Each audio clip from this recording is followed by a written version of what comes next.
자, 한번 봐요. 우리 742쪽 봐요. 공동사업주체라는 표현 나오죠? 그 네모 엮어놓고, 조금 이해를 좀 해야 되는데, 이거 뭐, 유효고 그럴 건 없는데요. 한두 가지만 조금 제가 강조를 할 건데, 우선 이렇게 아파트를 짓겠다 하는 H건설 회사를 뭐라고 표현했냐면, 제가 사업주체다 이렇게 표현했죠. 여자는 뭐를 받도록 되어 있냐면, 사업계획을 작성을 해서, 이렇게 승인을 받도록 되어 있어요. 이걸 뭐라고 표현하냐면, 사업계획 승인 이렇게 표현되어 있죠. 내용 돼요? 이렇게 사업계획 승인 받는 자를 갖다가 사업주체라 그래 이렇게. 그런데 어디 아파트를 짓는 자가 현대건설 이자만 있냐고. 근데 이 자를 보면 이 사업주체를 보면 현대건설처럼 현대건설이다 또는 롯데다 롯데캐슬이다 뭐 LG차이다 이런 자들은 등록을 했겠어요? 안 했겠어요? 20채 이상 지으니까 등록했겠지? 그래서 이런 자를 뭐라 그러냐면 따라서 합니다. 등록사업주체 또는 사업자라고도 표현을 합니다. 따라서요. 등록사업주체 등록사업자 등록사업주체 등록사업자 그런데 국지한지처럼 국가, 지방자치단체, 한국토유주택공사, 지방공사는 별도로 등록할 필요가 있다 없다? 없다. 국토교토부 장관 휘하에 있는 자들이다. 자, 같은 식구다.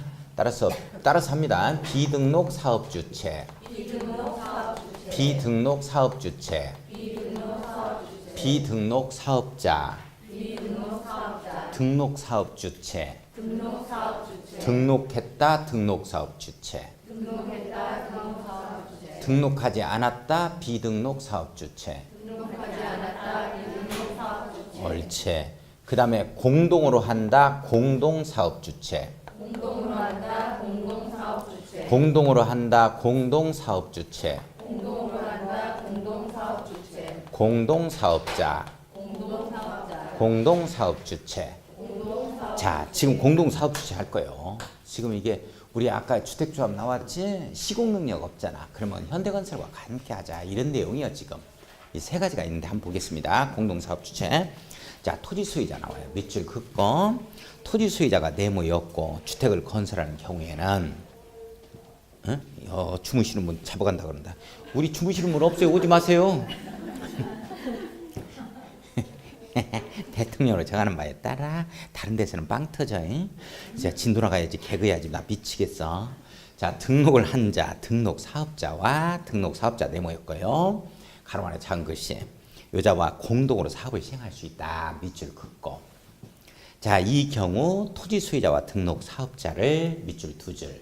토지 소유자와 등록 사업자 같이 하잖아요. 여자를 뭘로 본다?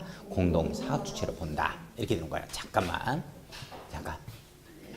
자, 여기 보면 우리 공동 사업주체다 이렇게 되면 지금 뭐가 나오냐면 토지 소유자하고 뭐하고 나오냐면 현대건설 나와. 현대건설. 이 현대건설을 뭐라 그러냐면 등록 사업자라고 하는 거예요. 내용 이해 가요? 이렇게 이제 등록 사업자 해서 같이 하자 이런 내용이요. 이런 자를 뭐라 그런다? 공동 사업주체 이렇게 표현하는 거야. 잠깐.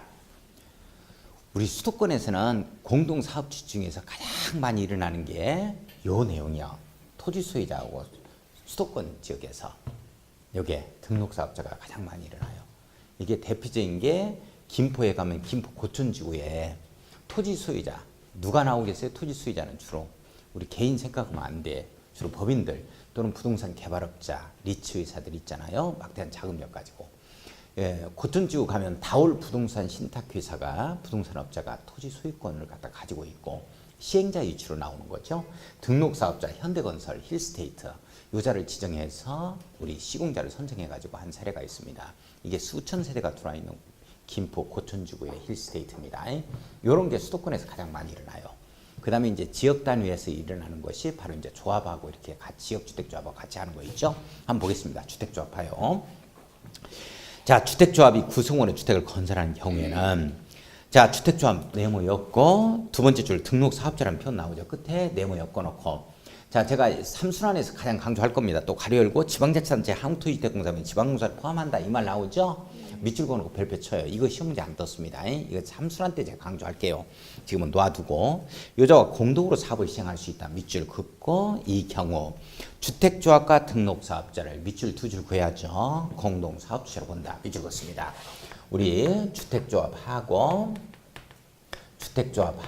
등록사업자예요. 주택조합하고 등록사업자 현대건설 떠올려야 돼요. 네, 여자하고 이렇게 같이 공동으로 하는 거 이걸 갖다가 뭐라고 한다. 공동사업주체다. 이렇게 표현되는 거죠. 자, 그런데 잠깐만 우리 주택조합 하면 지역주택조합이라는 말이 많이 들어봤을 거예요. 어디에 지역주택조합을 갖다가 설립해서 한다 하더라. 과연 해야 되느냐 안 해야 되느냐 요거 이제 저한테 질문들 많이 하는데 지역주택조합은 성공률이 정확히 성공률이 30% 정도 남짓밖에 안 됩니다. 그건 오늘 공부해 보시면 조금 알아요. 토지 소유권을 갖다가 확보하지 않는 상태에서 많이들 모집하기 때문에 그래요. 자, 그러면 예를 들어서 지역주택조합은 이런 거야. 이런 거. 이제 주택법 공부해 보면 이제 나중에 1순환, 2순환까지 가보면 이제 이해가 가요. 우리 여기에서 지역주택조합 설립하겠다 하면은 갑하고 이렇게 을하고 한 두 사람만 의기가 이렇게 이제 투합이 돼버리면 이게 지역주택조합 할 수 있어요. 그러면 공고부터 막 냅니다. 광고 막 내요. 그러면 우리 보면은 지역주택조합의 토지 소유자하고 누구하고 이제 같이 할 거냐면 지역주택조합하고 예를 들어서 우리 지역주택조합에서 가장 많이 들어오는 등록사업자가 누구예요? 가장 많이 하는 이 건설회사 누구 있지? 서희 스타일스. 서희 스타일스가 전국적으로 가장 많이 합니다. 서희 스타일스입니다. 스타일스가 가장 많이 해요. 여기도 들어왔나요? 스타일스 들어왔나요? 거의 지역주택적으로 많이 들어오죠. 근데 이제 성공 확률은 그렇게 높지는 않습니다. 이렇게 이제 기업에서 이렇게 아주 큰 기업에서 하기 때문에 우리 이자를 믿고서 우리가 해버려요. 이 조합원 가입하세요 하면은 해버립니다. 그래서 일단 계약금 한 5천만 원 우선 납부를 해주셔야 되는데요. 가보면 조합 설립인가는커녕 아예 하려면 엄청 오래 걸려요. 이게 다 돼야 돼요. 소유권 확보해야 돼. 좀 이따 보면 알지만. 그러면 이 시간까지 얼마나 걸리냐? 한 4, 5년 걸려버리면 거기에 대한 금융비용하고 뭐하고 이자 내달라고 하면 어떡하라고 그래요. 어떡하라고. 돈 없는 상태에서 하면 안 됩니다. 이거. 실패할 확률이 50%를 넘어져요. 아주 뭐 아직 조합 설립 인가 가려면 한참이 남았는데 한두 사람이 한다니까 그러면 서희 스타일스를 갖다가 같이 하겠다는 거예요. 멋지게 나와요. 막 아파트 몇 세대 공부하겠다. 가보면 서희 스타일스가 뭐라 그러냐면 이거 왜 이렇게 진척이 안 돼요? 왜 공사 않고 있어요? 그러면 몰라요. 토지 소유권도 확보가 안 된 것 같은데요. 왜 서희 스타일스에서 책임을 져야 책임을 안 져요? 아니라니까. 책임질 수가 없다니까. 이자들은 도급을 받는 위치에 있기 때문에. 자기들도 몰라. 자기들도. 저희도 모르는 사실이에요. 그런 거 모르겠습니다. 이자를 보고서 하잖아. 우리가 보면 큰일 난다. 권하고 싶지는 않다. 지역주택자본 평당 한 200만 원 싸다 그래서 하면 그 금융비용이 더 들어갑니다. 나중에 보면. 자, 아무튼 여기 주택조합과 등록사업자가 같이 한다 하면은 여기 이제 공동사업주체다 이렇게 되어지는 거고 그 밑에 보겠습니다. 고용자가 나오죠. 자, 고용자가 근로자의 주택을 건설하는 경우에는 이렇게 나옵니다. 고용자 네모 엮어놓고 대통령령으로 정하는 바에 따라 등록사업자와 등록사업자 네모 엮어놓죠. 공동으로 사업을 시행하ян다. 밑줄 그어놓고 공동으로 사업을 시행하ян다. 밑줄 그어놓고 의무적 공동시행이라고 써요. 자, 의무적 공동시행이라고 써놓습니다. 이 경우 고용자와 등록사업자를 공동사업자로 본다. 자, 이 부분에 밑줄 두 줄 그어야 돼요. 고용자와 등록사업자를 공동사업자로 본다. 자, 밑줄 그었어요. 자, 이거예요. 고용자하고 잘 봐요. 고용자하고 등록사업자 이렇게 나오죠. 등록사업자 이렇게 나와요. 이게 뭔 말이냐 하는 거야. 등록사업자 이렇게 나오는데 우리 현대건설 사장님하고 현대건설 임직원을 위한 현대건설하고 같이 해야만 된다는 내용인데 여기서는 의무적 공동시행이에요. 의무적 공동시행이다. 할 수 있다 하면 틀려. 사람 한 사람을 놓고서는 절대적으로 사업주체로 볼 수가 없다. 아무리 돈 많다 그래도 법인도 아니고 그 뜻입니다. 같이 할 때만 이 사람을 뭘로 보겠다? 사업주체로 보겠다. 이런 내용이에요. 반드시 같이 해야 됩니다. 의무적 공동시행입니다. 의무적 공동시행 사람 한 사람을 놓고 사업주체로 본다 못 본다 못 보겠다 이런 내용이에요. 자, 그 다음에 갑니다. 나머지 놓아두세요. 이순환에서 갈 겁니다. 자, 놓아두고 주택조합 대표적인 게 시험 문제 무조건 나오는데 이순환에 갈 거예요. 자, 753쪽 갑니다. 첫 순환에서는 안 할 겁니다. 753쪽 주택자금 나오죠. 주택 사원사채 나와요. 주택 사원사채 동그라미 한번 딱 쳐보고 자, 별표 한번 딱 치고 주택 상환사채는 무조건 시험 문제입니다. 무조건 시험 문제. 자, 이 주택 상환사채에 대해서 조금 틀 잡고 제가 이걸 한번 체킹을 한번 해볼게요. 제 설명을 드려야 돼요. 자, 여기 봅니다. 여기 봐요. 우리가 채권이라는 게 있죠. 채권이 있고 주식이라는 게 있어요. 그런데 우리가 채권이 이게 이제 시험입니다. 우리 주식이다 하면은 회사의 지분증서다 이렇게 표현할 수 있고, 채권이라는 건 한마디로 이게 이제 채무지급증서다 이렇게 표현할 수 있겠죠. 그래서 내가 돈이 좀 없으니까 당신의 돈 좀 구워 쓰자는 거야. 땡겨서 쓰자. 그래서 이게 채권의 정의가 채무지급증서이기 때문에, 그러면 내 돈을 구워가면 언제 줄 거냐 하는 거, 상환기간. 그 다음에 이자는 지금 평균 은행금리 요 이상 줄 거냐 말 거냐 뭐 이런 것들, 이자율 이것만 차고버리면 채권의 정의가 끝나기 때문에 절반이 끝나게 되어집니다. 공부하면서 상환기간과 이유를 꼭 잡을 수 있도록 해야 돼요. 기억 가지고 제일 많이 비트니까. 그러면 우리 주식은 시험 범위가 아니니까 채권을 보겠습니다. 이 채무지급증서인 채권은 상환기간 이유를 꼭 잡을 수 있도록 하고요. 하나하나 할 때에. 자, 이 채권이 몇 개의 채권이 있었느냐면 우리가 부동산 공법에서 시험 문제가 해마다 나오고 있죠. 이번에 꼭 나옵니다. 주택상환사채 나와요. 자, 그런데 이 5개의 채권이 있었는데 주택법에서 이 채권이 하나가 빠져요. 이 채권이 국민주택 채권입니다. 국민주택 채권인데 이 채권이 시험 범위에서 빠졌어요. 주택도시기금법으로 갔습니다. 그러니까 주택법에 주택상환사채만 지금 남아있죠. 무조건 시험 문제. 그래서 4개의 채권이 나와줍니다. 이렇게 5개의 채권에서 하나가 빠졌다. 다행히도 요게 시험 범위 아니고. 자, 이 4개의 채권인데요. 이 4개의 채권인데 제가 나비 모형으로 이렇게 그림을 그립니다. 나비 모형을 그려서 이 날개는, 왼쪽 날개는 원할 때 날개짓을 하는 것이고 오른쪽 날개는 의무적 날개짓을 하는 것이다. 이렇게 표현을 해요. 자, 이게 무슨 말이냐면 이 두 채권은 안 지울 거예요? 안 지울 거예요? 놓치면 안 돼요. 이 두 채권은, 두 가지 채권은 원할 때만 발행해요. 그러니까 돈이 있다 하더라도 내가 사고 싶지 않다 하면 안 사면 되는 거고, 뭐 사고 싶다 하는 자들한테만 발행합니다. 자, 그러나 이 채권은 돈이 없다 하더라도 관계인은 무조건 매입을 해야 돼요. 의무적으로. 자, 그러면 우리 자동차를 살 때 도이처철도 채권 매입하죠. 의무적 매입이야? 원하는 자들한테만 매입이야? 의무적 매입이야. 그러니까 돈 없으니까 우리가 파니까 그렇지, 깡하고. 그렇죠? 의무적으로 매입해야 됩니다. 자, 그러면 이 채권이라는 양면성을 지녀요. 이 채권이 원할 때 발행할 수도 있고 의무적 발행할 수도 있는 채권입니다. 이 채권이. 이 채권 또 다 잊어버렸을 거니까 제가 질문을 안 할 거예요. 자, 그러면 이 원할 때 발행하는 채권은 이 두 가지 채권이 어떤 특징을 가지고 있느냐 하면 질문 안 할 거예요. 입장 곤란하니까. 알면서도 또 말도 않고 이러신 분이 있잖아. 워낙 사려 깊으신 분이라 그런 분들은 내가 말을 함으로써 주변 분들이 또 공부하는데 의욕이 떨어질까 봐 또 이 얘기를 안 하시는 분들 알고 있으면서도 참말로 그런 분들만 계시면 대한민국이 참 대단할 건데. 자, 이거 봐요. 이 원할 때 발행하는 채권은 어떤 특징이 있냐면 기명식이어야 됩니다. 반드시 기명식 직권이에요. 꼭 시험 문제가 무기명이다 꼭 이렇게 떠요. 땡 걸립니다. 원할 때 발행하는 채권은. 그러면 매입한 자한테 상환을 해야 되기 때문에 원할 때 발행하는 채권은 어떤 말이 들어가냐면 반드시 채권의 명칭에 상환이라는 말이 들어가요. 그러면 상환, 토지상환, 채권, 주택, 상환, 사채, 상환 들어가면 무조건 뭐다? 기명식 이렇게 되어집니다. 자, 그 다음에 이 두 가지 원할 때 발행하는 채권은 이게 뽀송뽀송에 걸립니다. 잘 이해를 좀 해야 돼요. 요 날개는 원할 때만 날개짓 하니까 요 날개가, 왼쪽 날개가 오른쪽 날개에 비해서 조금 뽀송뽀송해요. 그래서 뽀송뽀송에 걸립니다. 뽀송뽀송. 좀 어눌해야 돼. 뽀송뽀송에 걸리죠. 요 날개는 의무적으로 날개짓 하다 보니까 계속 앉아있을 때 한번 보세요. 나비 잘 관찰해봐. 그럼 오른쪽 날개는 의무적으로 날개짓 해요. 사실과는 관련이 좀 없죠? 한평 나비축제 한번 가봐요. 오른쪽. 귀향 한 번씩 보세요. 또 귀향 안 보려다가 또 봤지. 집 앞에 CGV가 있다니까. 그러니까 자주 영화 좀 봐줘야지.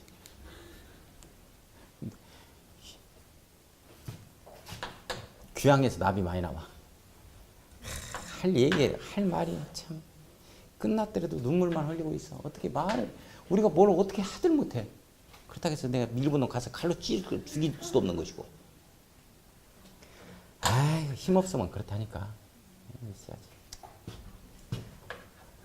나도 모닝에서 아반떼로 바꿔야지. 도저히 힘이 없으니까 세차도 안 해주고 내가 죽겠다고. 세차도 안 해주고 이쪽 한쪽으로 빼라 그래서 한번 싸웠어. 아니, 모닝 한쪽으로 빼요 그래. 한번 싸웠지. 나 저거요. 하기야 내가 그랜저 정도 타고 다녔으면 내가 모닝 그쪽 한쪽으로 빼라 그래서 내가 화를 냈겠어? 자격지심 때문에 그랬지. 모닝이니까 너가 지금 모닝이니까.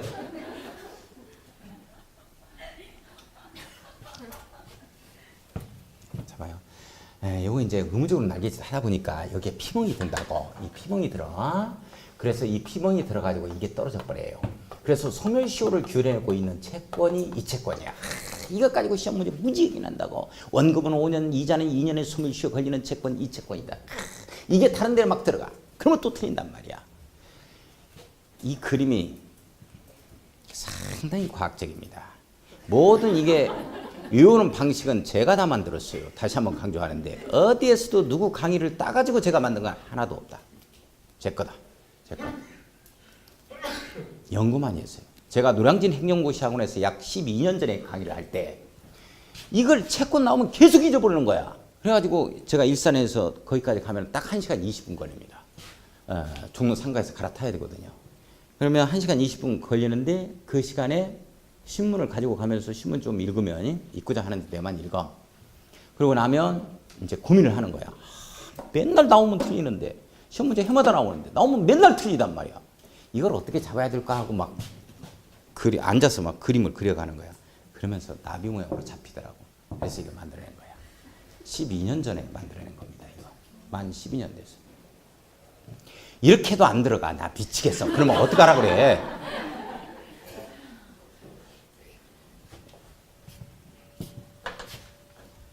자, 이 내용이 어떤 내용이냐면 이 내용이 보증받고 승인받자에 걸립니다. 보증받고 승인받자에 걸리는데 이 보증은 누구만 받냐면 민간만 받아요. 민간. 포인트야 이게.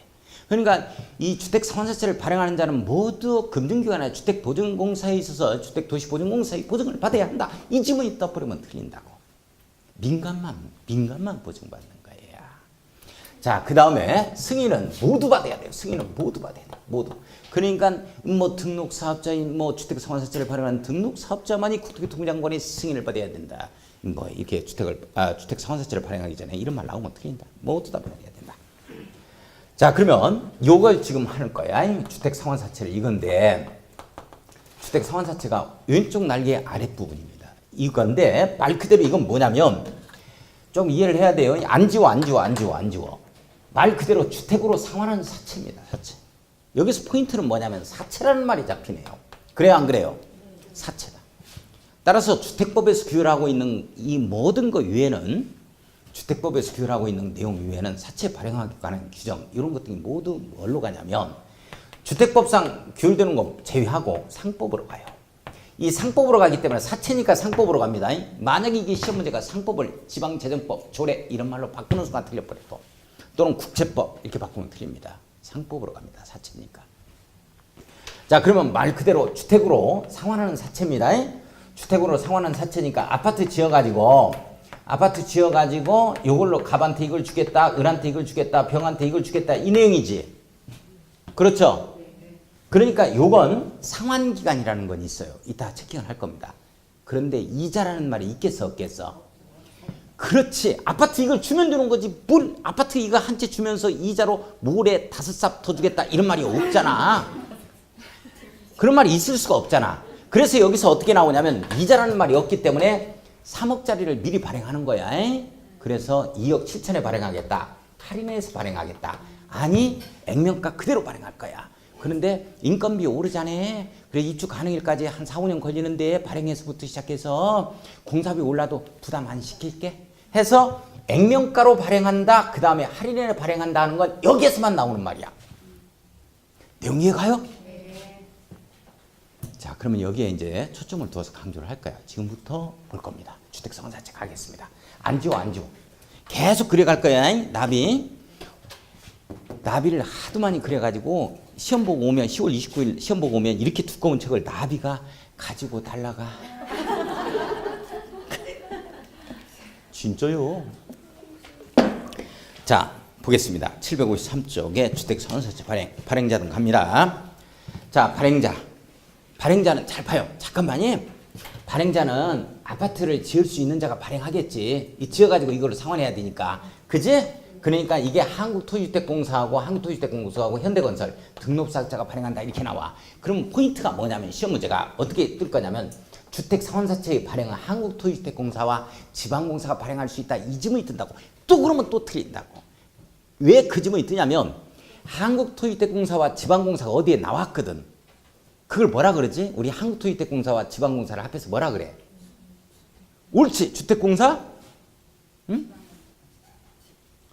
주택공사 등이라고 한다 해서 정비법에서 하면 정비사업에서 나왔잖아. 주택공사 등. 한국토지주택공사와 지방공사를 말한다.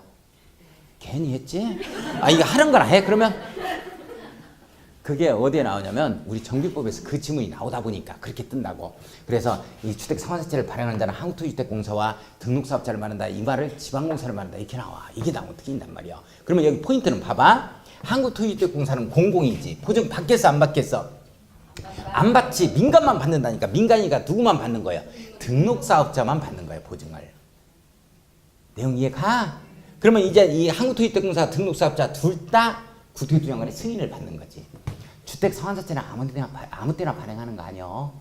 이 주택상환사채 발행은 이 정부의 승인이 떨어져야 돼. 누구? 국토교통장관의 승인이 있어야 된다고. 이때가 어느 시점이었어? 1기 신도시 들어올 때였다. 주택상환사채 매입해가지고 다 들어온 자들이야. 입김 있는 자들은. 분당에 가면 정치인이나 정재계에 있었던 입김 센 사람들이 많이 들어왔어. 그 다음에 일산에 가면 뭐 예능 또는 글 쓰는 사람 이런 사람들이 많이 들어왔어요. 우리가 그런 사람들이 입주자 저축증서 2만 원에서 무슨 10만 원 요 사이 집어넣어가지고 들어온 분들이 아니라니까. 뭐 입주자 저축증서 이거 가지고 들어온 게 아니야. 주택상환사채로 이게 들어오신 분들이야. 그때 당시에 주택상환사채로 매입을 해버렸으면 이걸로 하면 로얄층으로 상환을 했다고. 로얄층. 대형 평수들 많이 들어왔었거든요. 그래서 입김 있는 사람들이 주택상환사채 매입해가지고 들어오신 분들이야. 그러면서 그때 당시에 구미택 채권, 2종 구미택 채권을 매입하게 만드는데요. 그때 만 단위로 끊었어요. 38평 아파트가 1120만 원 정도의 맥심에서 끊어졌고 분당 같은 경우에 일산은 미달돼 버렸으니까 만 원만 쓰면 되는 거야. 그 다음에 48평이 제2종 구미택 채권이 약 2,400만 원 정도. 그 다음에 58평이 일기 신도시 때 약 3,600만 원 정도를 매입해야 됩니다. 그런데 주택상환사채를 매입하게 되어지면 구미택 채권을 갖다가 최하한치를 쓴 자, 그자하고 이렇게 똑같이 매입을 하게 되도록 했어요. 그래서 일산 같은 경우는 미분양 되다 보니까 58평 아파트도 분당 같은 경우는 3,600만 원의 이 2종 구미택 채권을 매입해서 떨어집니다. 그런데 일산 같은 경우는 이제 미분양이 되다 보니까 만 원만 써도 돼요. 그러면 주택상환사채를 매입한 자들은 만 원만 매입해도 다시 아무튼 뭐 주택으로 상환을 했었거든요. 그런 혜택들이 좀 있었어. 자세한 것들은 나중에 우리 수업 시간이 아닌 뭐 기타 시간에 말씀을 드릴 수 있도록 하겠습니다. 자, 그러면 주택상환사채 가겠습니다. 주택상환사채 753쪽 갑니다. 발행자 등 이렇게 나오죠. 한국토지주택공사 네모였고 등록사업자 네모였고 별표 쳐요.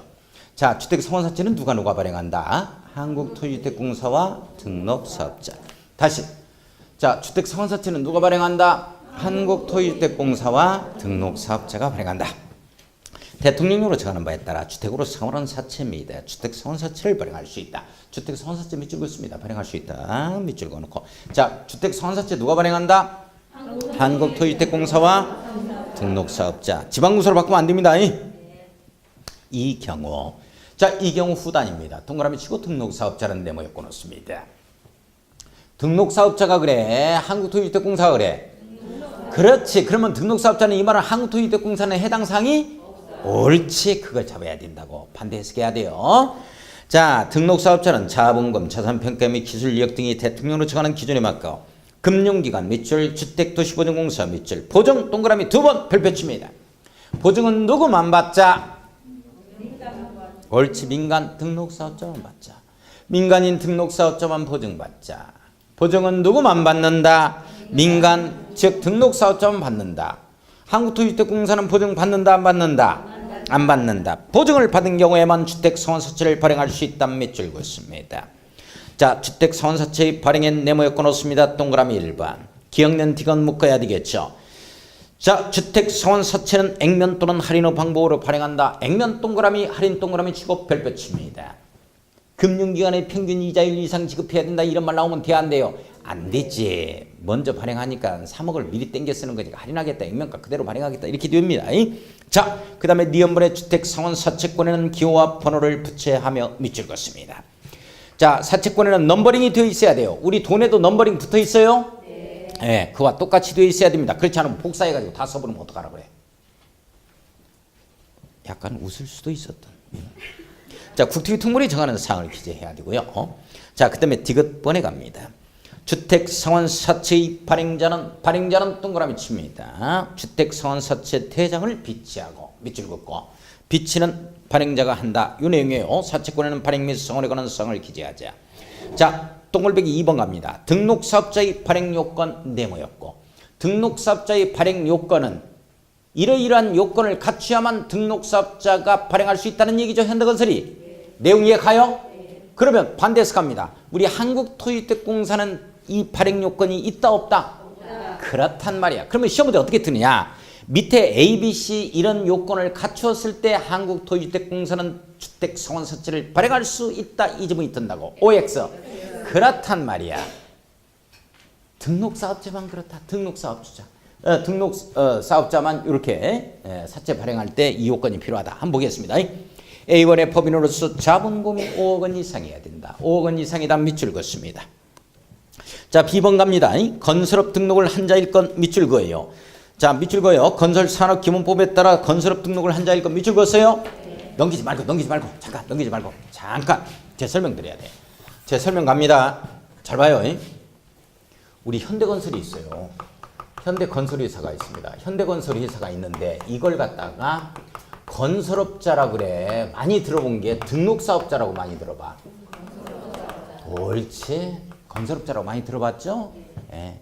건설업자라고 해도 맞는 말이고 등록사업자라고 해도 맞는 말이다. 이 건설업자란 말은 건설산업기본법에서 나오는 용어입니다. 산업기본법에서 나오는 용어입니다. 등록사업자는 어디에서 나와요? 우리가 배우는 주택법에서 나오는 말입니다. 우리 주택법에서는 현대건설을 등록사업자라고 표현하고 건설산업기본법에서는 건설업자라고 표현합니다. 물론 각각 등록의 기준은 좀 달라요. 요게 조금 기준이 강화되어 있어요. 이것보다는 자본금도 차이가 납니다. 내용 아시겠어요? 자, 그래서 등록사업자가 사채 발행하려면 이것까지도 등록이 되어 있어야 된다. 이 내용이요. 무슨 말인지 가? 옳지? 그 내용이고. 자, 그 다음에 넘어가서 이제 C번 갑니다. C번 이해를 해야 되는데, C번 옆에다가 써놔요. 실적이 있을 것, 이렇게 써놔봐. 실적이 있어야 돼요. 실적이 없는 상태에서는 등록사업자가 사채 발행할 수 있다, 없다? 없다. 그러면 나 같은 사람이 20채 이상 짓는다 할 때 이제 등록해야 되는데, 어떻게 등록을 해야 돼? 등록하자마자 바로 사채 발행할 수 있다, 없다? 없다. 실적이 있어야 된다니까. 만약에 이 실적이라는 이걸 갖다가 이걸 언급해 놓지, 여기서 규례해 놓지 아니하면 등록하자마자 바로 발행할 수 있도록 만들면 분들 엄청 생긴다고. 나부터도 그래. 나부터도 이 등록 요건에 맞춰서 등록만 하고 사채 발행할 수 있다면 엄청 발행해 버려 가지고 그냥 나 저기 홍콩에 가서 이게 땡기고 있어. 빠치모에 가서 다 받아가지고 돈 일거적으로 받아가지고 내가 가지. 보트가 아니고 나는 헤엄쳐서라도 가겠다. 물론 농담입니다. 자, 그래서 실적이 있어야 된다. C번 한번 보겠습니다. 최근 3년간 연평균 주택건설 실적이 300세대 이상이어야 된다. 밑줄 한번 그어요. 자, 그러면 이해했는가 보겠습니다. 3년간 연평균 주택건설 실적이 300세대 이상인 건 이 말 이해가? 이란 실적이 있어야만 발행할 수 있다는 얘기야? 그러면 3년간 연평균 이 세대수가 말이지 300세대 이상이면 발행할 수 있는데 그러면 누적 세대수는 몇 세대 이상이 될 때요? 그렇지. 900세대 이상이 될 때지. 뭔 말인지 얘가 3년간 900세대 누적 세대수가 이렇게 되니까 3으로 나누니까 평균으로 보니까 300세대 이상이 되는 거야. 누적 세대수는 900세대 이상이어야 돼. 자, 그 다음에 그 밑에 니은번에 발행규모 네모였고 별표 딱 치고 네모있고 별표 쳤어요. 자, 이건 잡아야 돼. 이제 등록 사업자가 발행할 수 있는 밑줄 두 줄. 그러면 한국토지주택공사가 발행할 수 있는 발행 규모는 제한이 있다 없다? 그렇단 말이야. 이걸 등록 사업자가 발행할 수 있는 이 말을 갖다가 한국토지주택공사가 발행할 수 있는 주택성원설치 규모는 이렇게 바꾼다고. 이렇게 바꾸면 틀리잖아. 아이고 아파 죽겠네.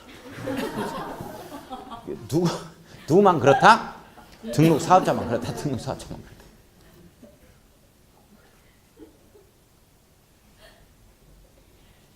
자, 등록 사업자가 발행할 수 있는 주택성원설치 규모는 최근 3년간 연평균 주택건설 호수 이내로 한다. 3년간 연평균 주택건설 호수 이내로 한다. 밑줄 두 줄 거야. 그 말 이해 가요? 3년간 연평균 주택건설 호수 이내로 한다. 이해 가? 이해 안 가? 뭐는 이해 가서? 자, 봐, 이게 내용. 자, 봐봐. 2013년도에 3,000세대를 지었다고. 3,000세대.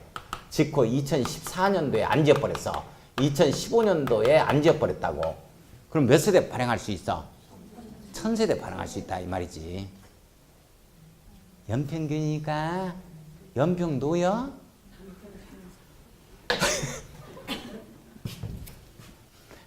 천세대 발행할 수 있지? 네, 그 말이야. 연평균이니까 3년간 누적 건설 세대수 해가지고 3으로 나누면 되잖아. 자, 그거 잡아야 되고, 그 다음에 밑에 쭉 다른 거 보지 말고 2번 구티투자관의 승인 나와요?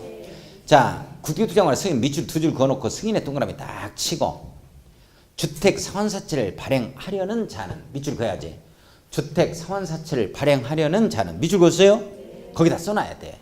꼭 어떻게 나오냐면 이거 등록 사업자 많이 이렇게 나온다고.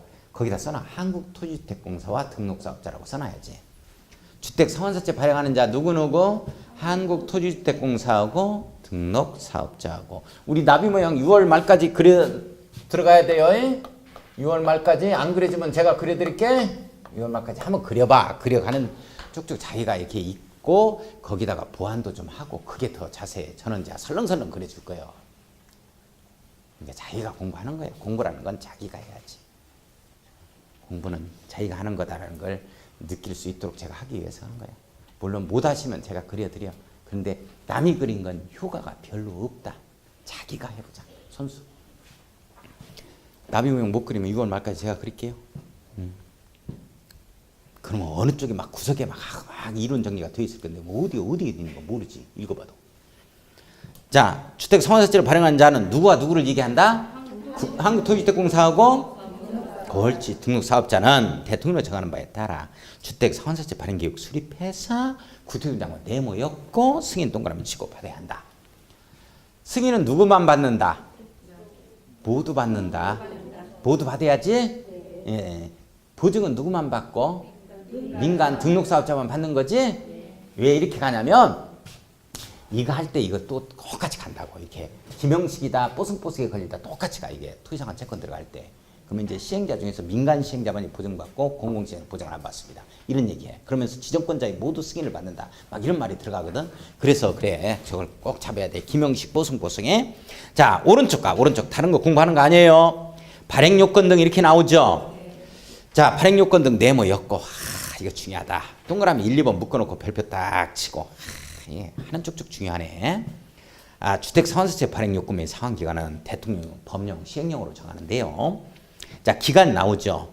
주택 상환사채의 기간은 3년을 초과할 수 없다. 밑줄 두 줄 걸고 상환 기간 써놔야지. 자, 상환 기간 잡으라 그랬어요. 그리고 이자 잡자 그랬죠. 액면 할인 이렇게 잡아야 됩니다. 3년. 주택 상환사채 상환 기간 몇 년을 초과할 수 없다? 3년을 초과할 수 없다. 몇 년 초과할 수 없다? 3년. 그러면 3년 내 상환해야 된다. 됐어요? 네. 그 내용이죠? 네. 자, 그러면 보겠습니다. 이 경우 후단 동그라미 칩니다. 상환 기간은 네모였고, 자, 여기서부터 윗줄 두 줄 그어야 돼요. 주택 상환사채 발행일로부터 주택의 공급계약 체결일까지 기간으로 한다. 쭉 밑줄 두 줄 그어요. 이거 중요하다. 시험 문제 어떻게 떴느냐? 자, 시험 문제 이렇게 떴어요. O인가 X인가 봐요. 이 경우 상환 기간은 주택 상환사채 발행일로부터 주택의 입주 가능일까지 기간으로 한다. X지?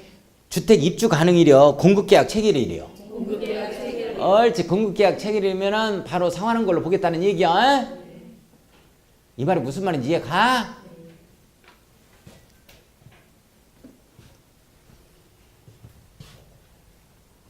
이해 안 가지? 뭐는 이해 갔어요? 이해 간 게 도대체 몇 개나 있어? 자, 봐요. 자, 설명 들어갈 거예요. 제 설명 드려야지, 제 설명. 제 설명 잘 드려야지. 안 들으면 안 돼. 자, 이제 이게 스토리를 보면 재밌다고 주택건설이 어떻게 되어지는가 오늘 좀 어느 정도 감이 잡힐 거예요. 오늘 공부하면. 자, 봐요. 사학기획 승인 받고 나서 5년 내 착공 들어갔는데, 자, 우리 일기 신도시 건설될 때 주택 상환세제 발행을 예를 한번 들어보겠습니다. 일기 신도시 때 분당, 일산, 평촌, 삼본, 중동 이 5개 200만 호 건설에서 주택 상환세제가 발행됐을 때 이때를 예를 한번 들어보겠습니다. 사업계획 승인 받기 전에 발행합니다. 주택 상환세제 발행이에요. 자, 발행일이 예를 들어서 1990년에 발행했다고 봅시다. 현대건설이 발행했어요. H건설회사가. H건설회사가 1990년 몇 월 며칠 이렇게 발행합니다. 이렇게 발행해서 바로 사업계획 승인을 받아요. 사업계획 승인 받아냅니다. 이때가 1991년입니다. 1년 4월에 사업계획 승인 받았습니다. 받았으면 물론 거기에는 이제 공공택지에 해당이 됐을 거 아니에요. 별도로 뭐 소유권을 확보하는 이런 절차는 없었습니다. 그러나 일반 우리 주택건설에서 보겠습니다. 그러면 사업계획 승인을 받아가지고 착공을 하려면 말이죠. 착공을 하려면 반드시 이 착공하기 전까지는 100%에 있어서의 소유권을 확보해야 됩니다. 100%의 소유권을 확보하기 위해서 두는 게 사업계획 승인 이후에 3개월 이후부터 매도 청구권을 줘요. 그래서 매도 청구합니다. 배째라 하는 사람, 안 팔겠다 하는 사람들은. 그래서 100%의 대지 소유권을 확보해야만 착공을 할 수 있어요. 착공과 함께 뭐를 하느냐? 입주자를 갖다가 모집하겠습니다. 라고 공고를 내요. 입주자를 갖다가 모집하겠습니다. 라고 공고를 낼 때 이때 천안시장으로부터 승인을 받아야 됩니다. 이 승인은 입주자 모집 공고 승인입니다. 800세대 모집하고자 할 때 이건 사업계획 승인이에요. 승인이라고 해서 다 똑같은 승인이 아닙니다. 여기는 입주자 모집 공고 승인이에요. 자, 그러면 입주자 모집 공고 승인을 갖다가 받아내는 시점 그리고 땅을 찍는 시점은 100% 대지 소유권을 확보한 시점입니다. 이 시점이 어느 시점이냐? 1992년 벌써 10월로 갑니다. 10월 이렇게 가요. 잘 보세요. 10월에 입주자 모집 공고 승인을 받아서 공고를 딱 냅니다. 입주자 모집한다고 봅시다. 입주자를 모집 공고 냈어요. 모집 공고 내서 뭐라고 하냐면 자, 특별 우선 공급입니다. 특별 우선 공급, 우선 공급이다. 이거 공급 신청해라 하는 게 계약 신청 들어가야죠. 신청 들어갑니다. 분양 신청 들어가겠죠. 자, 요 날이 92년 10월 15일입니다. 자, 1순위 들어가야 되겠어요. 1순위 공급 들어갑니다. 1순위가 92년 10월 16일입니다. 자, 2순위 들어가죠. 2, 3순위 들어갑니다. 이게 92년 10월 17일이에요. 이렇게 되어지고 마감을 한 상태에서 발표가 들어갑니다. 자, 이게 당첨자 발표하겠죠. 당첨자 발표를 합니다. 당첨자 발표일이 언제냐면 1992년 10월 뭐 30일 정도 이렇게 되겠죠. 30일 정도 됩니다. 당첨자 발표하면 바로 그 다음 날부터 계약 체결해요. 한 보름 정도 시간을 줘요. 보름 정도 시간 주죠. 계약금 5% 10%를 갖다가 준비하라 해서 준비할 시간을 줍니다. 그래서 계약 체결일이 있습니다. 계약 체결일이 언제냐면 92년 11월 15일부터 17일까지 이렇게 나옵니다. 그래서 장소는 뭐라고 나오냐? 장소는 모델하우스 이렇게 나와요. 모델하우스 그 다음에 여기가 아니면 국민은행 쌍용동 지점 이렇게 나옵니다. 이렇게 나오죠? 내용 이해가요? 잘 보세요. 발행일로부터 1990년입니다. 이날로부터 시작해서 공급계약 체결일 이날까지 3년을 초과할 수 없다 이 뜻이야. 내용 이해가요?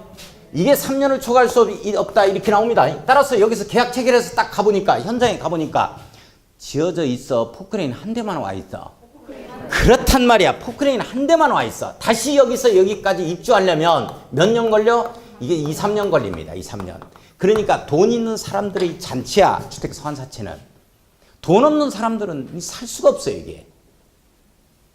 보고 참 아쉽지만은 보고 한탄하는 수밖에 없습니다. 벌써 몇 억을, 4, 5억을 갖다가 몇 년 전에, 한 5, 6년 전에 땡겨 쓰는 거야, 이거. 4, 5년 전에. 돈 있는 사람들이 잔치라니까? 주택상환사채를 그때 당시에 저도 알았어요. 하지만 보고만 있어야 돼. 돈 한 푼도 없는데 뭐야? 뭐 어떻게 하자고? 봐봐. 왜 여기서 이걸 갖다가 3년을 초과할 수 없다지. 입주 가능일까지 3년을 초과할 수 없다가 아닙니다. 발행일로부터 시작해서 공급계약 체결일까지 3년을 초과할 수 없다. 상환기간. 이렇게 걸리는 거야. 내용 이해 가요? 자, 그 다음에 들어갑니다. 양도 등의 제한 내모 엮어놓고 주택상환서체를 이를 양도하거나 중도에 해약할 수 없다. 밑줄 그어놓고 양도에 동그라미, 해약에 동그라미. 할 수 있다 없다? 근데 상속 같은 경우는 어떻게 했어요? 가능하겠지? 죽어버린 것보다 더한 거 뭐가 있어? 그래서 이제 그런 내용들은 여기에 조금 내용이 안 나와 있는데 우리 요약집에서 이제 들어가 있을 겁니다. 그래서 요약집은 일단 4월 말까지 해서 요약집을 간행하는 걸로 잡겠습니다. 그럼 그때 당시는 그렇게 나오면 이제 요약집 위주로 하면은 될 거예요. 왜 그러냐면 우리가 조금 공부한 게 있으니까 그렇게 해서 그래서 합격하는 데는 저는 지장이 없습니다. 해유지 등 부득이한 사유가 있는 경우로서 구토기 등본을 정하는 경우에는 그러하지 아니하다라고 되어 있죠. 좀 밑줄 그어놓고 예의 규정도 있다. 그러니까 중도에 해약하거나 양도할 수 있는 경우도 있을 수 있다. 뭐 이 정도만. 자, 밑에 갑니다. 양가로 위반 발행 지행과 조건 등에 대해서 보겠습니다. 상환 의무 나오죠. 주택상환사채를 발행한 자는 밑줄 긋습니다. 한국토지주택공사와 현대건설인 등록사업자는 이 뜻이죠.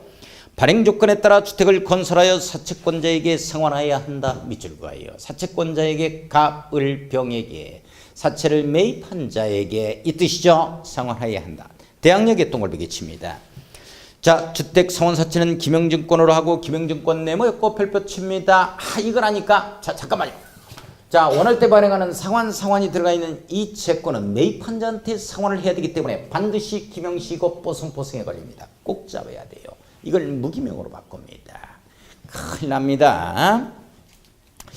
자, 그 다음에 갑니다. 김영식 증권을 하고 사채권자의 명의 변경은 취득자의 성명과 주소를 사채 원부에 기록하는 방법입니다. 자, 이 부분만 밑줄 그어요. 사채 원부에 기록하는 방법 밑줄 긋습니다. 취득자의 성명을 채권에 기록하지 않으면 사채 발행자 및 자, 채권에 기록하지 않으면 밑줄 긋습니다.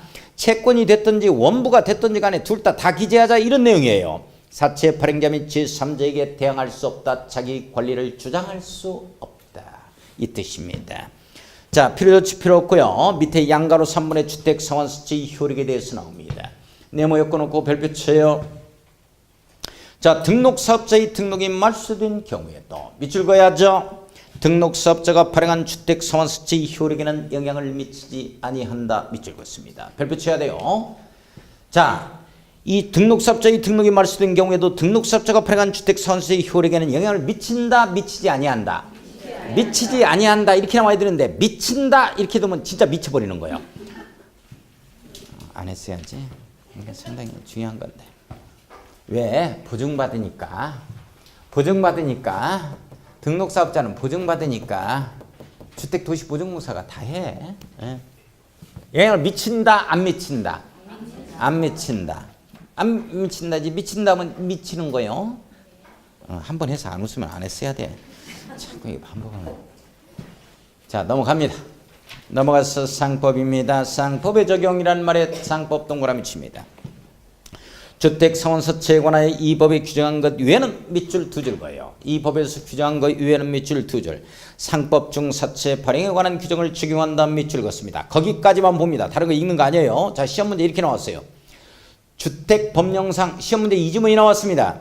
주택법령상 주택상환사채 발행에 관해서는 상법 중 사채 발행에 관한 규정을 우선 적용한다. OX. X라니까. 그 말 나오면 안 된다니까. 주택법의 적용을 우선적으로 하고 여기에서 이게 적용받는 게 없다 하면 빠진 게 있다면 상법적으로 가서 보완을 하겠다 이런 내용이야. 내용 이해 가요? 자, 그 다음에 넘어갑니다. 758쪽 가겠습니다. 758 갑시다. 그 사업계획 승인권자 이렇게 나와주죠. 제일 밑에 보세요. 758쪽 사업계획 승인권자 나와요. 자, 조금 쉬었다 하겠습니다. 좀 쉬었다 하죠.